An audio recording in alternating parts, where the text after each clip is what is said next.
Afternoon, Pep. Afternoon.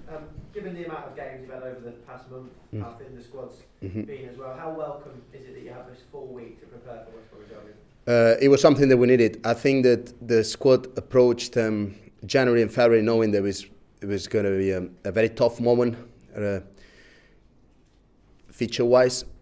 And I think everyone put a fantastic shift in January and February, and I think we deserve to win a lot of games. We won a lot of games, and we haven't lost in a lot of games. And I think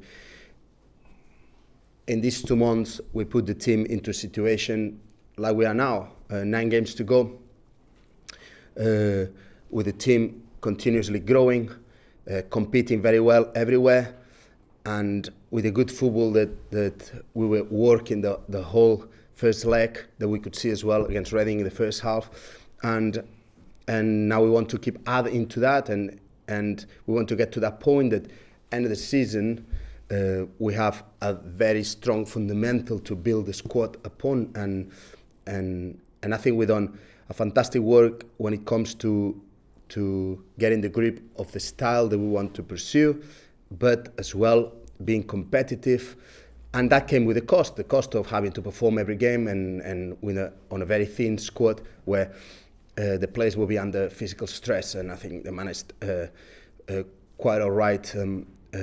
We focused a lot on recovery when we could, but the features never really helped. Now the features help, and we put a very good recovery protocol this week, and we work as well on preparing Saturday. So I think that helped everyone, not only physically but as well mentally, because the shift that everyone has put here in these 2 months has been fantastic. And for some people, like mostly people in the staff, that meant that we haven't had a day off in 2 months because of the nature of this, and that's welcome, because you live and you work for football, and you like that. So congested features is good because you're always playing, but it had a cost. So I think it's been very good that we managed to rest the squad for a couple of days.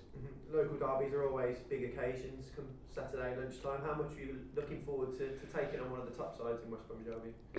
We love big games.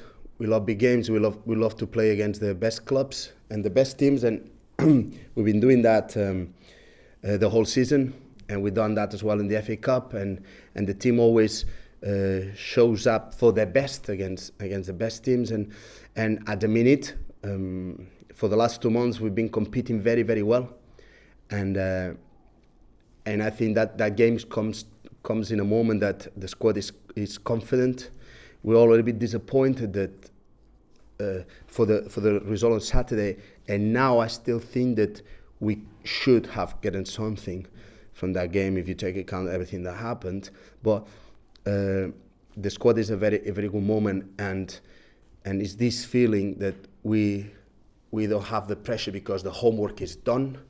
We don't have that pressure, but we want to put ourselves our own pressure because we want to finish the league strong and want to finish the league building something to put those steps in place and continue to do so. So everyone really looking forward for Saturday.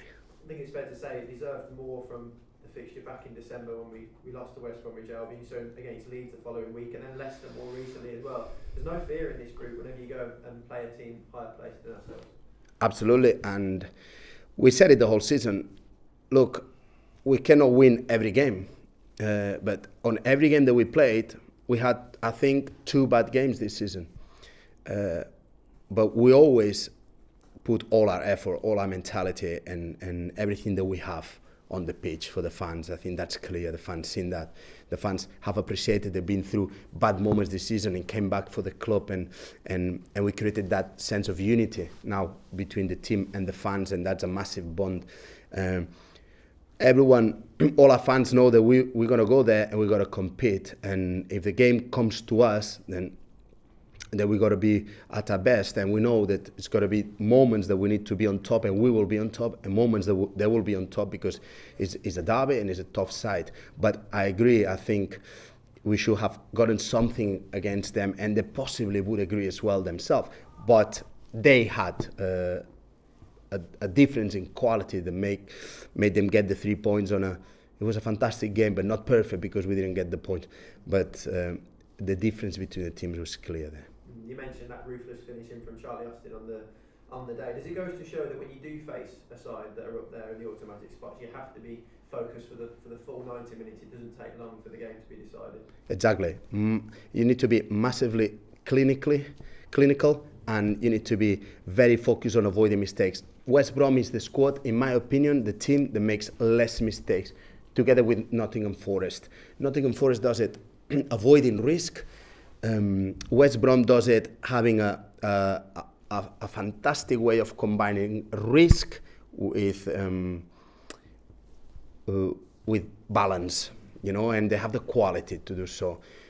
So this means that you need to be on a good day, you need to be focused that any mistakes possibly you end up paying, and you need to be very clinical to win those sides. And in between, a lot of hard work and try to play as good as possible, of course. Do you read anything into the performances when you look back against both Reading and QPR? There's been quick starts to the game, you've got yourselves in front, but haven't managed to continue that after the half-time break. Is that a physical drop-off? Is it psychological? Can you put your finger on it? I think in Reading, I felt after 35 minutes of playing really good football, I felt that the team was going into a tough moment because those supports, they were not sharp anymore, and that comes with a lot of minutes.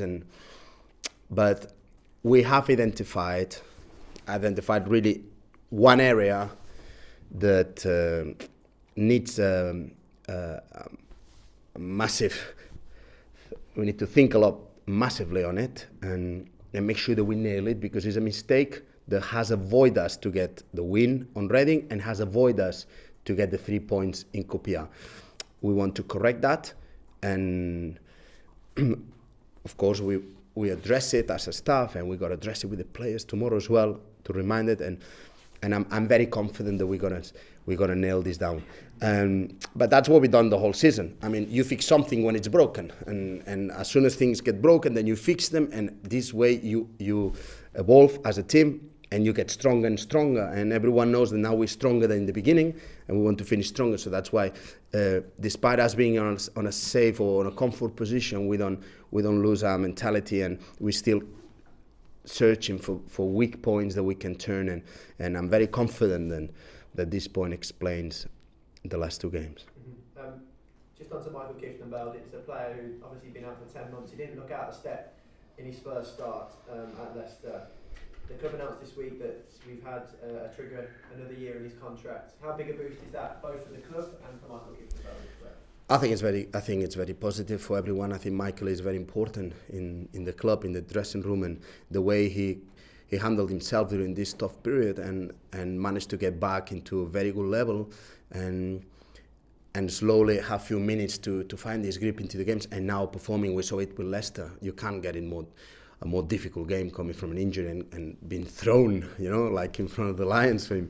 I was very confident, and he proved to everyone that he's ready. So I'm very happy for him, very happy for the club, and I'm sure all the fans are happy as well. On the injury front, how's Jack McGowan? He's working still on getting better as soon as possible. There's no news yet. And anything on any other players' fresh concerns? Or you're okay? Yeah, there's no news apart from the. Trying to get your thoughts. Lots of uncertainty on the coronavirus and how it'll impact sporting events. Where do you stand on any potential measures that are imposed, whether that's a postponement of the league or playing games behind closed doors? From my personal point of view, it's a very difficult situation because this is a great situation, and any measures that we could think of probably will fall short. If the league and the government decides that we need to play closed doors, then possibly that's the best. But of course we need to think about things that I've seen happening in games that have been closed doors. What happened is there's been a crowd of fans outside the stadium, exactly in situations that you don't want them to be in the stadium. So these are things that we need to really prepare. But for the football point of view, of course, it's not nice because you play for the fans and you want the fans to be there. But I understand that at the minute, any measure that we can take, we need to take it. My opinion, it would be better to postpone the games rather than don't let anyone. But of course, I understand that there's a lot of features. Still 9 games to go, and time is time. I know it's not easy. I just hope that governments do the things right and apply the measures that needs to be applied, and they leave it into the hands of the experts. That there are a lot. I'm very up to date on this matter because we've been talking here and putting measures in our club for a month now, and we're very aware of the situation since it happened. We knew that would spread, and so we started to put measures early on. But sometimes I think that it's very important that we realize that anything that we can do as a country needs to be done, and needs to be done now. So if they think that that's good to play behind closed doors, then that's it. And if they, in my opinion, it's better to cancel the games until the situation is better, because this way we make sure that there's no gatherings. But we'll respect and agree. The most important thing now is to fight this virus.